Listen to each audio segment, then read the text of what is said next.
Bom, ok, para hoje nós teremos várias joteadas e serão intercaladas por uma grande conversa que vamos manter aqui no estúdio com o professor Dr. Vera Cruz, que todos os anos vem a Moçambique e sempre que vem a Moçambique tenha cuidado de vir aqui aos estúdios e gravar com a Oteia.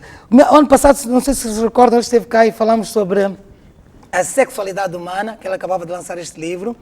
Ele, olha, bom, para recordar a todos e para aqueles que não conhecem, o professor Vera Cruz, Germano Vera Cruz, é doutorado em Psicologia Social, é professor doutor numa universidade na França, é especialista da sexualidade humana, é membro fundador da Academia Moçambicana de Ciências, é jornalista, é escritor, etc, etc. Ele está aqui conosco e vai estar aqui a falar durante várias horas hoje sobre pornografia. Ok. Portanto, a sexualidade humana tem muita coisa, muita coisa. Hoje nós, o tema que escolhemos para hoje é pornografia. Todos sabem o que é pornografia, porque vocês passam a vida, aliás, muitos passam a vida na internet, atrás da pornografia, etc, etc. Hoje vamos entender o que é isto da pornografia. Professor Germano Vera Cruz, bem-vindo aqui à Oteia. Bem-vindo a Moçambique, bem-vindo à Oteia mais uma vez. Boa tarde, caros telespectadores. Eu prometi e prometo sempre que venho para cá vir aqui à emissão.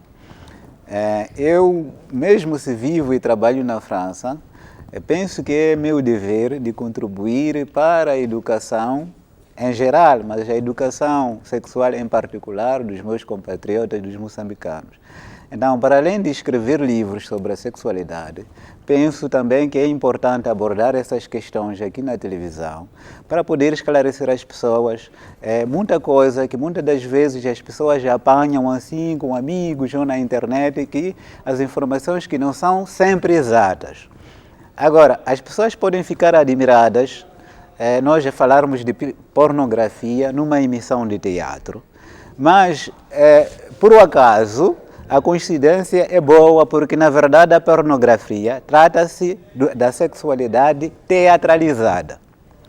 E como todo teatro, a pornografia tem os seus encenadores, os seus dramaturgos, tem os atores, tem os seus agentes, tem os contratos. Então nós vamos falar de tudo isso, incluindo o desempenho dos atores. Então vamos falar de tudo isso para esclarecer como é que funciona essa indústria da sexualidade, da pornografia, como é que os atores jogam aquele papel, quanto é que eles são pagos, etc, etc. Porque é importante esclarecer isso para as pessoas percebam que não se trata de uma sexualidade natural do dia a dia e que não tem que necessariamente imitar tudo aquilo que se faz nos filmes pornográficos. Portanto, a primeira coisa que temos que reter é que a pornografia é teatro, né?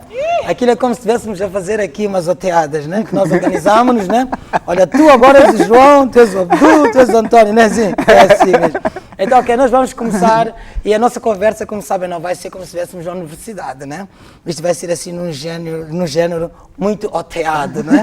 Vamos lá começar, professor, podes caracterizar em primeiro lugar o que é este teatro sexual, a pornografia? Agora, a primeira coisa que eu gostaria de dizer é que, como eu disse, como todo teatro tem os seus encenadores, os seus dramaturgos. Muitas das vezes, esses encenadores ou dramaturgos são homens. E é por isso que os filmes pornográficos, muitas das vezes, mostram uma sexualidade que é mais adequada à sexualidade masculina. E também porque, como se trata de uma indústria que visa a comercialização, então aquilo é mais destinado a um público masculino, de uma maneira geral. Então, temos aqui este teatro todo em que quem encena são os homens e encenam naturalmente ao seu favor. Agora, temos os atores, que são muitas das vezes mulheres e homens, mas o que acontece muitas das vezes é que os dramaturgos são atores masculinos também. Quer dizer, que eles fazem filmes sobre eles próprios, de uma certa forma. Então, as mulheres, sobretudo, elas é que estão expostas, digamos assim, a todo o sistema, digamos assim, de contratos.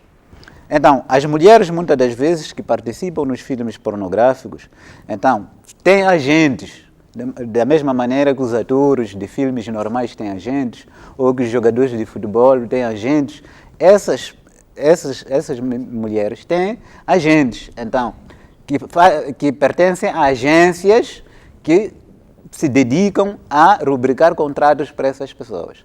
Então, quando o encenador, o produtor de um filme pornográfico precisa de atrizes, ele procura essas agências. Vai fazer casting.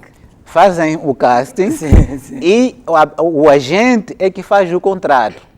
Então, no contrato, há vários aspectos que são considerados. A primeira coisa é qual é a duração do ato que vai, do ato teatral, vamos dizer assim, sexual. A segunda coisa é o que a atriz vai fazer exatamente. Isso é muito importante, esses detalhes, porque daí depende o preço. Então, por exemplo, se trata de um ato sexual oral, vamos supor, mas é mais ou menos os preços, vamos supor que a atriz ser paga $2.000, por exemplo, por 30 minutos, vamos dizer assim. Se trata de um ato sexual, digamos assim, com penetração dos órgãos genitais, vamos dizer que são $5.000, por exemplo, por 30 minutos. Se trata de um ato anal, por exemplo, vamos dizer que são $8.000 por 30 minutos. E se trata de um ato, por exemplo, sexual, com penetração, e que a mulher, como aparece muitas das vezes nos filmes pornográficos, deve engolir o espermatozoide do homem, aí também tem um outro preço também. Então, para dizer o quê? Para dizer que em função, quanto mais longe for a mulher na humilhação, na degradação da sua imagem, da sua pessoa, mais dinheiro essa pessoa ganha. É muito importante perceber esse princípio. Por quê? Porque aquelas pessoas são pagas em função do ato degradativo que elas fazem. E é por isso que elas fazem aquilo. Isso para dizer que se nós não podemos exigir que as nossas mulheres, as nossas namoradas, fazem a mesma coisa, porque não estamos a obedecer ao mesmo princípio. Seria exigirmos que as nossas mulheres sigam aquele todo o processo de degradação como acontece nos filmes pornográficos. Agora, essa é a primeira coisa. Agora, desculpa interromper, professor. É o seguinte, há pessoas aqui, a gente nota, que depois as coisas escapam-se para como é que se diz, para redes sociais. Há pessoas que tentam fazer aquilo em casa, com a esposa, com a namorada, com a amante. Isso eu vou chegar aí. Vai chegar aí, né? Vou chegar aí. Okay. Permita-me esclarecer um outro segundo fenômeno. É que, como todos os autores, tem que ter um certo desempenho. Sim. E o desempenho que esses autores têm que ter é a simulação. Tem que fingir que estão a ter prazer, de certa forma. E é preciso sublinhar que quanto melhor fingirem, mais dinheiro ganham e mais possibilidade de serem solicitadas por outras produtoras, etc. têm. Né? Então, a outra coisa é que acontece muitas das vezes que os atores são obrigados a consumir drogas farmacêuticas, legais ou ilegais, para ter aquela desinibição, para melhor desempenhar o papel. A outra coisa é que muitas das vezes as mulheres, sobretudo, naquele processo sexual, têm muitas dores. Então as drogas permitem atenuar a dor. Porque não é inocente, quer dizer que muitas das vezes quando se faz sexo assim, de maneira racional, a frição dos órgãos sexuais cria um desgaste dos órgãos sexuais e dores, etc, etc. Então, para isso, eles tomam certos números de medicamentos para isso, muitas das vezes. Os homens, muitas vezes, tomam medicamentos que é para poder ter a excitação necessária, etc, etc. Porque é preciso perceber que os filhos, há pessoas que estão a filmar, que há pessoas que estão presentes ali. Então, para ter desinibição, para controlar a dor, etc, etc. Então, tudo isso. Então, para chegar no que eu estou a dizer é que, se nós quisermos fazer a mesma coisa com os nossos namorados, nossas mulheres, é a mesma coisa que exigir que elas finjam. Então, imagina alguém que exige que a sua mulher finja finja Represente. que representa, que faça teatro. Então está a desnaturar, de uma certa maneira, o ato sexual. Então, esse é um dos segundos problemas que devemos invocar quando falamos dos filmes pornográficos.